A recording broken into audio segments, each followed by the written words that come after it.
Morning all my dear students. विद्यार्थी मित्रांनो, आपण पार्ट्स ऑफ स्पीच हे शिकत आहोत. म्हणजे काय तर शब्दांच्या जाती. आपण कालच्या 2 भागामध्ये एकूण जाती तुम्हाला माहिती आहे, शब्दाच्या एकूण जाती आहेत 8. त्यापैकी आपण नाऊन घेतलं, प्रोनाऊन घेतलं, वर्ब घेतलं, ॲडजेक्टिव्ह घेतलं. आता बघा, आपण त्या पुढे जाऊन आता ॲडव्हर्ब आणि प्रिपोजिशन. आता ॲडव्हर्ब म्हणजे काय तर क्रियाविशेषण आणि प्रिपोजिशन म्हणजे शब्दयोगी अव्यय. मित्रांनो, आपण मराठी भाषेमध्ये हे शिकतो ना, परंतु त्यालाच इंग्रजी भाषेमध्ये काय म्हणायचं, बरोबर आहे. आणि त्याबद्दलची आपल्याला आज या सिरीजमध्ये पार्ट्स ऑफ स्पीच या सिरीजमध्ये मी तुम्हाला सर्व 8ला 8 जे आहेत ना तुमचे सर्व प्रकार मी सांगणार आहे. तर आजचा प्रकार चालू आहे आपला adverb. Sir, what is adverb?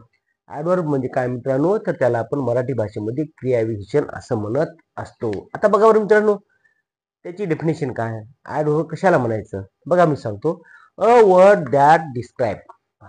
एक शब्द आहे, काय करत पहा, a word that describe or modifies a verb. Modifies a verb, adjective or another adverb. म्हणजे काय मित्रांनो, याचा अर्थ बघा बरं, क्रियापद, विशेषण किंवा इतर क्रियाविशेषणाचे वर्णन करणारा किंवा त्यात सुधारणा करणारा शब्द जो असतो त्याला आपण क्रियाविशेषण असं म्हणत असतो. मित्रांनो, मग हे क्रियाविशेषण कोणते असतात आणि कसे येतात बघा. इथे मी दुसरी एक व्याख्या सांगतो. Often answer question like how, when, where or to extent. म्हणजे पहा बरं, अनेकदा, कसे, अनेक वेळेस कसं होतंय, कसे, कधी किंवा किती प्रमाणात यासारख्या प्रश्नांची उत्तरे ते क्रियाविशेषण देत असतात. मित्रांनो, मला सांगा बरं, या ठिकाणी मी एक वाक्य लिहिलंय.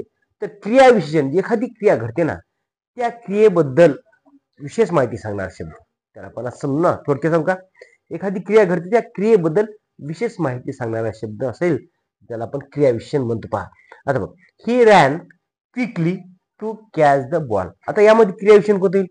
क्रिया कोणती आहे? पळण्याची क्रिया आहे. परत आता रॅन म्हणजे पळाला, पण कसा पळाला? क्विकली.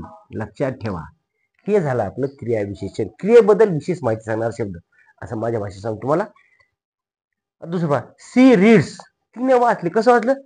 क्विकली, लवकर. म्हणजे हे झालं या ठिकाणी क्रियाविशेषण. आता पहा, थोडक्यात समजा की ॲडव्हर्ब म्हणजे काय तुम्हाला समजलं असेल.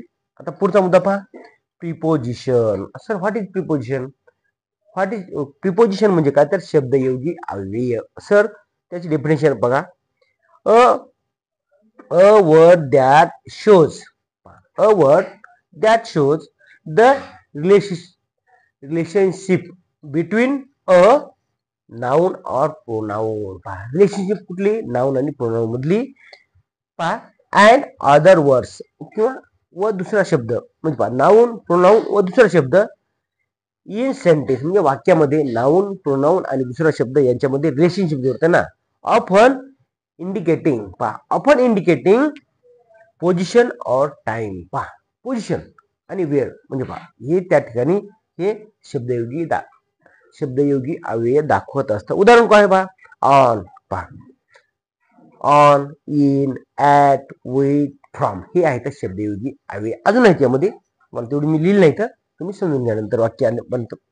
वाक्य बघितल्यानंतर तुमच्या मित्रांनो लक्षात येणार. पहा, वाक्यातील संज्ञा किंवा सर्वनाम आणि इतर शब्दामधील संबंध दर्शविणारा शब्द कोणता? इतर शब्दातील संबंध दर्शविणारा शब्द जो बहुतेक स्थान किंवा वेळ दर्शवितो. स्थान कुठं आहे? समजा एखादी वस्तू टेबलावर आहे.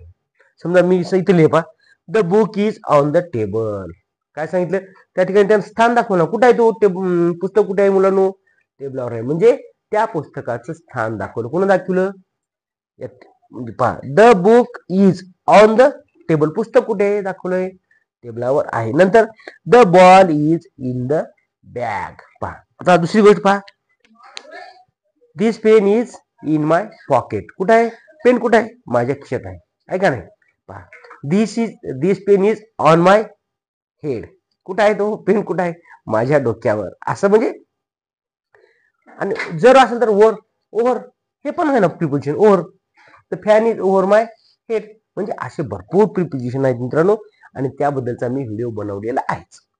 जे जे आता मी घेतो ना इथं प्रिपोजिशन मध्ये, प्रिपोजिशन असतो noun, pronoun, verb, adverb, adjective, preposition, सगळ्याचे माझे व्हिडिओ आहेत. परंतु ही बेसिक माहिती मी तुम्हाला या ठिकाणी सांगत आहे. मित्रांनो, व्हिडिओ आवडला तर नक्की शेअर करायचा आहे. Sharing is caring. Thank you for watching. धन्यवाद.